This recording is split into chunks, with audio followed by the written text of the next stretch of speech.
The next article I found very interesting. It's a science-y article, but I just found it really interesting. Is that with everybody saying that in the next 10 years, like global warming is going to melt the planet, we're all going to die. Even NASA is predicting that the next solar cycle is going to be the lowest in 200 years, and there's a decent chance we're going to have another year without a summer. That the temperatures are going to drop dramatically, and we might even see increased volcanoes because of it. And because of all of this, that global warming is actually not going to happen. It's going to be the opposite. We're going to have a global cooling over the next 25 to 30 years. Well, I mean, that happened, I think, in the 70s. They were talking about global cooling and how we need the government to raise taxes and stop capitalism. And then when the solar cycle shifted, because they go in like 40-year cycles. And then it turned into, we were in a hot cycle. So then it was global warming. And we need the government to stop capitalism and raise taxes.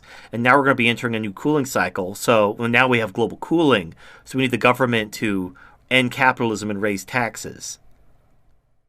That's what I figured. Yeah, So that's all it is. it's just an interesting one that even NASA is saying it, but they're not willing to come out and say, but this proves global warming is bullshit, because they're afraid of bucking the political trends. Well, yeah, look, people like say, oh, you need to look at the facts. I have. The sun causes global. In fact, 97% of greenhouse gases are water vapor. You know what causes them? The sun. So even if you got rid of capitalism, even if you got rid of all carbon dioxide, which plants need to breathe, by the way, like it's not a pollutant. Plants need it to breathe. It's what plants crave. So you're going to eliminate all the carbon dioxide and kill all the plants, and you're only going to affect 3% of global warming, because the greenhouse effect is caused overwhelmingly by water vapor caused by the sun. And what's also a lesser known fact is that even if the United States were to disappear and our carbon footprint were to just be completely erased from the earth, it would still have minimal to no impact on global warming or the greenhouse effect. Right. Well, you have China and India. You have China and India industrializing. But even if all that was gone, even if we had global collapse, it couldn't be communism, because China is communist and they don't give a shit about the environment. In fact, the Soviet Union didn't give a shit about the environment either. But let's just put that aside. Let's say we go back to anarcho-primitivism and we all wear loincloths and we all burn shit for warmth and we go back to eating berries and squirrels. Okay, great. So we're all camping now. Even if that happens, the actual global temperature, I think they calculated it would make a difference of 1 degree over like several hundred years. So it would be an unfelt difference, and you would destroy. And just so you know, without all this technology and capitalism, the Earth can only sustain about 1 billion people globally. So you'd kill 6 billion people. You would kill 75% of the world's population. And you would feel a completely there'd be an undetectable difference of 1 degree over a century after killing 3/4 of the world's population. And that's not even counting the countless deaths from lack of medicine. Oh yeah, there'd still be all this death because we have no technology or medicine. But just because without the world's infrastructure, without all the trade we use, the planet cannot sustain 7-8 billion people. It can only sustain about 1 billion people. So all the excess population would just necessarily starve to death. And also remember, feminists, all this delicate infrastructure, it's all maintained by men. Well, no, they don't care. Look, I hate to be that guy, but global warming has fuck all to do with environmentalism. It's just about attacking capitalism. It's just like, the Frankfurt School, where they attack capitalism through gender, queer studies, African American studies, whatever. They're attacking capitalism through the environment. But again, they only care about Western capitalism. So America needs to stop polluting because of the environment. But the Soviet Union and China couldn't give less of a shit about the environment. And nor is any treaty that they draft of, we're all going to cut our emissions, China says, nah, we're out. And everyone's like, okay, China, keep polluting. We don't give a shit because you're communist. You're one of the good guys. They're not going to do shit about China. They'll give China a 30-year exemption where they can increase greenhouse gases before they have to hold them steady. Right, because it has nothing to do with the environment. Nothing. Zero. They don't care. It has nothing. Everyone who espouses global warming policies and everything, it's just raise taxes, attack capitalism. So if you're communist, you're fine. You get an exemption because that's the goal. The goal is to destroy your capitalist economy, and then they can blame capitalism, and then they can. It's such bullshit. So, well, it's all the It's the Frankfurt School cultural Marxism. They try to dress Marxism up using 1,000 different masks. It's like the Nyarlathotep of ideologies. It uses 100 different masks to try to mask what it's actually espousing. And what's interesting is intersectionality is reforming from all these different groups. They're reforming back just into regular old communism, which is great because it really makes the enemy more obvious. But you need to see what's going on. And people say, like, I talk about communism too much. It's because, like, everything we're talking about is communism. Like, it's also, people don't realize how bad communism actually is. Exactly. People think, like, oh, if it gets to that point, like, we'll just roll with the punches because we're Americans. No, you'll starve to death. And so will your family. You will literally shrink to nothing and die starving. And these people are so... Yep, I find... Oh, well, go ahead, Joe. Yeah, these people are so stupid that they, every time, like, when communism or socialism comes to the table, and when you show them, like, what it's done and how many people it's killed, they say, oh, wasn't real socialism. They keep saying that, well, someone else needs to do it. Someone with a better sense, better knowledge, or reform this, or, like, we'll do this a little differently. But every time it doesn't work. I mean, even in Africa, they didn't teach me this in school, but there were a lot of African countries that adopted communism and socialism. And they even had a saying this is the only thing that'll save Africa. With the third world countries around the world developing / industrializing, isn't this a good thing / also what's your opinion on China's new Silk Road initiative? Well, I mean, the countries developing and industrializing is a good thing because if you look at global poverty, this was another thing too. If you look at the poverty rate around the world, as capitalism has spread, global poverty has been cut over half. The standard of living of the average person has grown dramatically, all because of capitalism. Like, a couple decades ago, people used to bitch about the sweatshops. Well, that's a necessary, like, development. You go from subsistence agriculture to farms. Then you go from farms to industrialization. Now, part of the industrial revolution of a country is sweatshops because the men you still need agriculture. The women and children can't work on the farms. They're not strong enough. So the women and children work in the factories while the men work on the farms. Now, we look at these factories from our Western lens and we conclude they're exploiting their workers. But these women and children have nowhere else to go. Without those factories, there are no jobs for them other than prostitution in case of the women. And in fact, that's what's happened. Some of these SJWs, they successfully got these sweatshops shut down, and the women just turned to prostitution because that was the only other job they had. So these fucking retards who don't understand how economics work, and they judge everything for moral grounds. Like, oh, these poor children shouldn't work. Well, do you want them to be poor and starve to death? Well, no. Well, are you going to give them your money? Well, no. Well, then what are you going to do? I just want to make the world a better place with my feelings. Well, the world doesn't give a fucking shit about your feelings. The world doesn't operate on your feelings. It operates on what you can provide. Yeah, you can eat all your feelings all day. This isn't fucking Hook, where you like have an empty bowl and you just believe, and all of a sudden there's food everywhere, and you're like chowing down and cocking like a rooster and flying.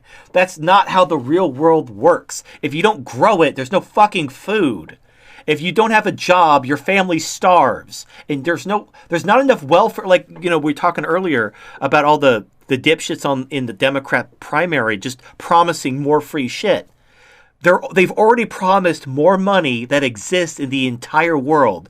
And that's just the gibs for America's poor. There isn't enough money in the world to pay the welfare tab for America, let alone the whole world. Like, your feelings, you'll get everyone killed, and then at the end of the day, even when everyone dies, you will not admit you fucked up. Just like the people in Venezuela. They say, oh, there's no food, we need to leave. They leave Venezuela, they go to a new country, and they're like, communism, yeah, it's great, it worked. It worked under Chavez, it can work again. Like, just because it hasn't failed yet doesn't mean it worked. It just takes a while to fail. It's like like fucking pets.com didn't go bankrupt in one day. It took a while for it doesn't mean it was a good idea.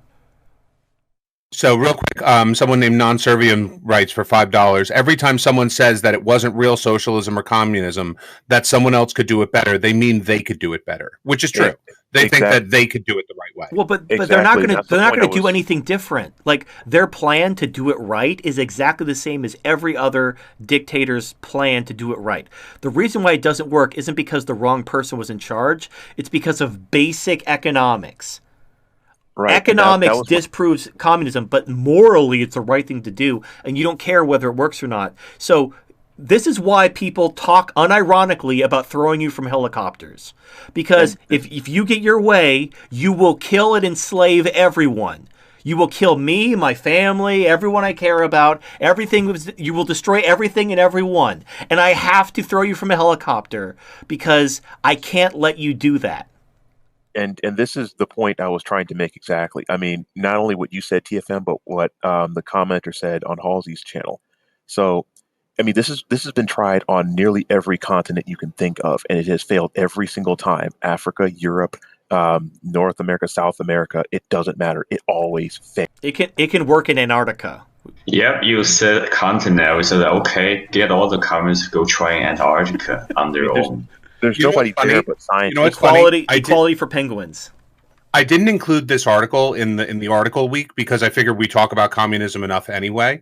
But you bring up a point, is that the article says Louisiana plans to subsidize dangerous communist-owned chemical plants. And this is happening all over the country. China is taking all of their industry that's poisoning their environment, and they're bringing it back here, because we're offering financial incentives to bring back manufacturing jobs, and we don't care what those manufacturing jobs are. So they're opening up dangerous, horrible chemical plants in America where we're paying for the privilege. Oh, and then they'll blame capitalism for it when the environment starts getting fucked. They're like, it's capitalism's fault, and I just there aren't enough helicopters. There's only one cure for this disease. Okay, guys, that reminds me. I was watching a video yesterday about this guy who wrote this book on socialism in 5 weeks. Well, the argument against it, of course.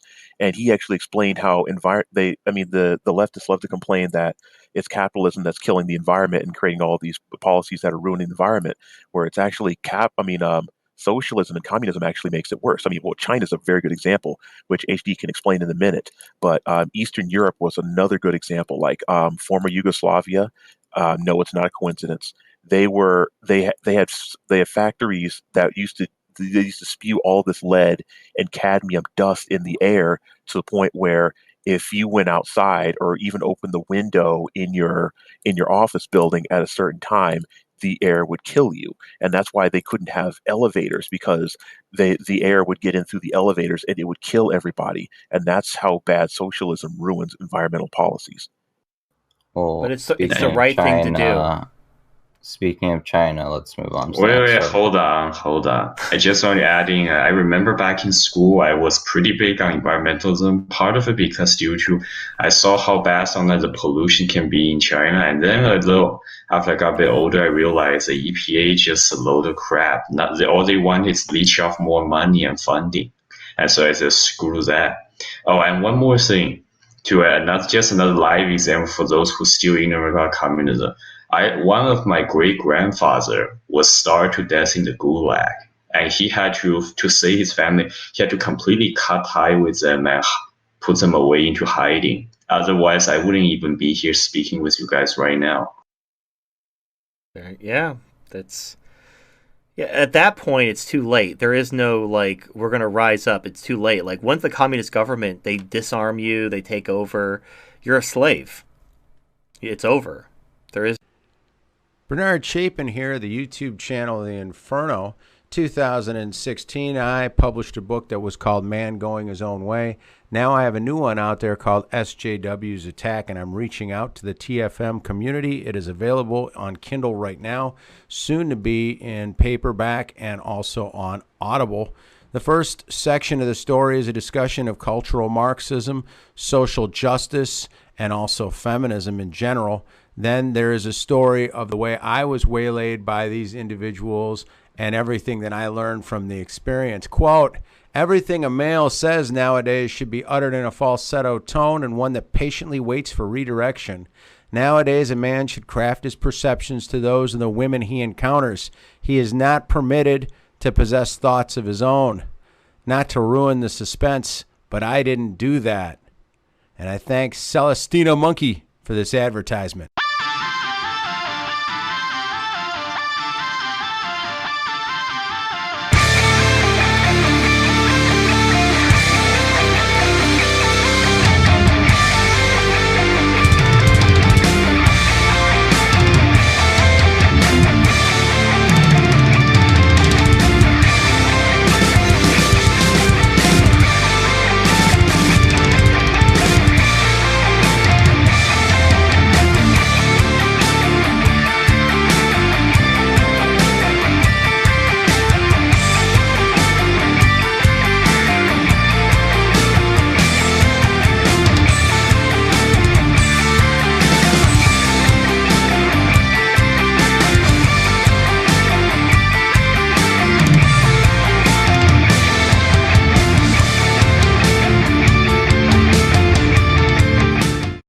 What's up to all my weebs and MGTOW brethren out there? I've done it. I've finally done it.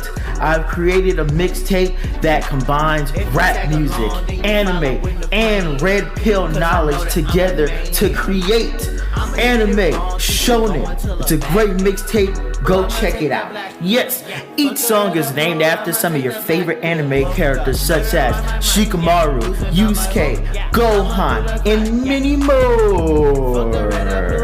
Go check it out on Spotify and iTunes. Yes, this mixtape is so fire. It's like eating a ghost pepper with a bag of Takis and hot Cheetos. Yes, you're gonna be shitting fire for weeks after you listen to this mixtape. Like I said, go check it out on Spotify and iTunes. Links in the description. I'll see you guys later. I have an important message for you. For the guys who dream about early retirement and packing their bags for a one-way trip to Asia and say bye-bye to #MeToo, feminism, entitled Women Riding the Cock Carousel, author and MGTOW Luca Venditti has written a book about how to achieve early financial independence and leave the West. He managed to retire on $200K in Asia and is happy to share how he did it. His book will cover in detail the high yield deposit accounts available and how to capitalize on them for a guaranteed monthly passive income that grows with inflation, an extremely detailed budget breakdown, and much more. The book is called MGTOW's Guide to Retiring on $200K in Southeast Asia. And you can purchase it on MGTOWbooks.com and use the promo code DFM for an extra 10% off. Now in 4 formats: PDF, Mobi for Kindle, EPUB, and text-to-speech MP3. War. War never changes. In the current year, women have declared war on men. Men are not only guilty until proven innocent, but they are not even allowed to prove their innocence. In response to this warfare waged by women, known as feminism, men have sought refuge with waifus, artificial women able to satisfy a man's need for love and sex. Retailers like the Dollhouse began to spread, bringing waifus to men everywhere, freeing them from the enslavement of feminism. Get your waifu today from thedollhouse.com or dc.dollhouse.com if you're in the United States, before they're banned by feminism so they can control men once more. Go to thedollhouse.com and dcdollhouse.com to find your waifu today, before it's too late.